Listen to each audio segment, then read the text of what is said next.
Basi ndio hii tukiwa tunaingia na Embarambamba. Hili jina sio ngeni kwa mtu yote. Na wengi tunamfahamu Embarambamba kwa vitu ambavyo anavifanya. Mara nyingi watu wameviita vituko ambavyo anavifanya. Alianza kama jamaa ambaye anacheza sana kwenye matope. Anaruka kwenye mapaa ya nyumba, kukimbia mbio na kufanya vitu ambavyo watu wengi walikuwa wanajiuliza hii ni nini? Wengine wanajiuliza huyu jamaa yuko na akili timamu kweli? Lakini yeye alijitambulisha kwamba ni mwanamuziki wa nyimbo za kutukuza Mwenyezi Mungu. But hivi karibuni amekuwa gumzo sana kwa sababu ametoa nyimbo kadhaa ambazo watu wamesema kwamba ni blasphemy. Ni kufuru kwa Mungu. So tuko naye hapa kwa sababu pia alipokea barua kutoka kwa inaitwa KFCB, Kenya Films and Classification Board.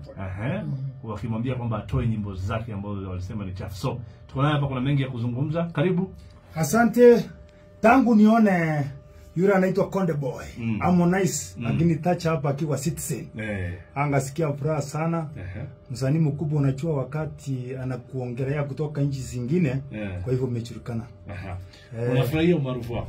Asante kabisa. Unafahamika kwa umaarufu wa kitu gani sana? Sana wananiita msanii wa sarakazi. Yaani gospel comedy. Wale wanasikia lugha ya Kiswahili mzuri. Embarambamba ni entertainment, mwenye anafurahia watu kwa mtandao.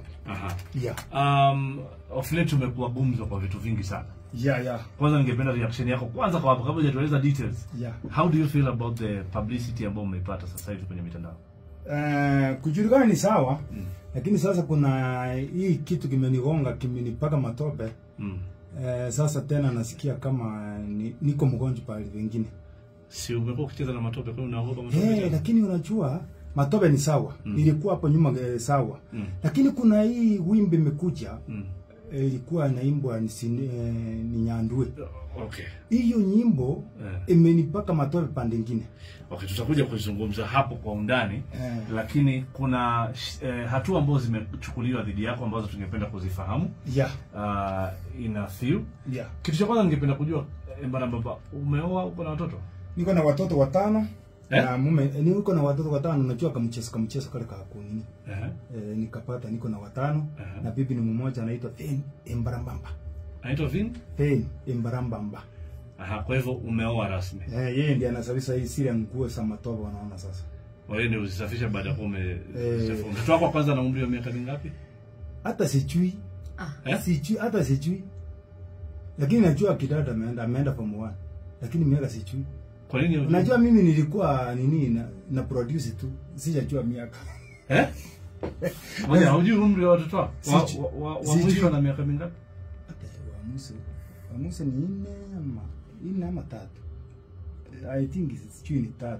Wajibu wa baba katika ndoa ni nini? Katika mahusiano. Unajua sasa mimi sichakaa na hao watoto sana. Ni mimba naenda injili. Is that a good thing? Lakini unajua hii kazi ya Mwenyezi Mungu huwezi kaa sana kwa nyumba. Na ukiwa famous unafanyia kweli Mungu kazi ama unajifanyia kazi?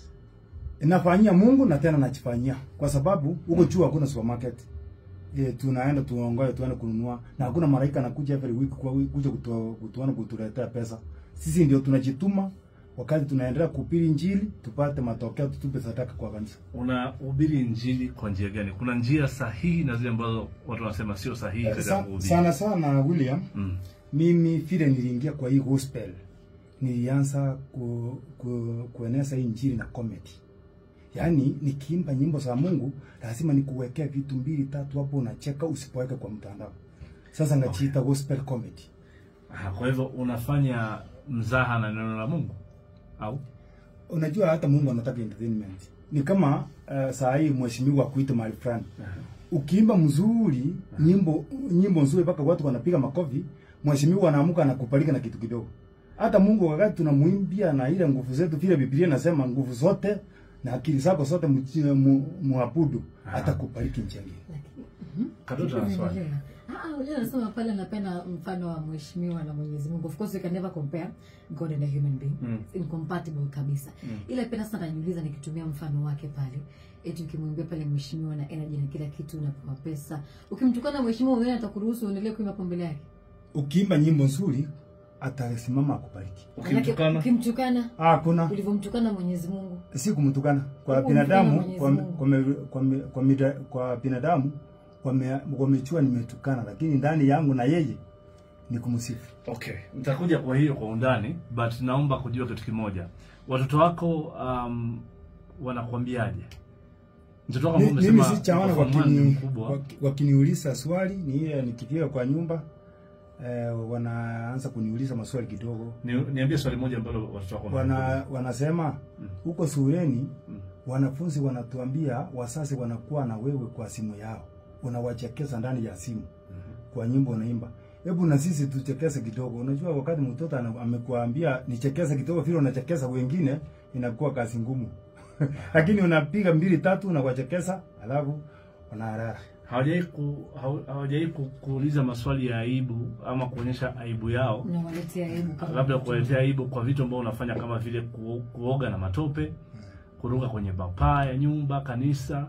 Unajua kwa hii matope ninaingia wengi hawachui. Kwa sababu hii matope na kuhimiza hii tuliumbwa na matope. Na Mungu alituumba na matope. Na kitu tunakula kwa hii dunia kinatoka kwa matope. Na mahali tutaingia mwisho ni kwa matope. Kwa hivyo tupokea Mungu kabla hatuja kwa matope. Ndio unaona nyimbo nyingi inakaa ndani ya matope. Hata hiyo uliona ya Kibutumu ilikaa ndani ya matope kwa sababu Kibutumu amekuwa matope.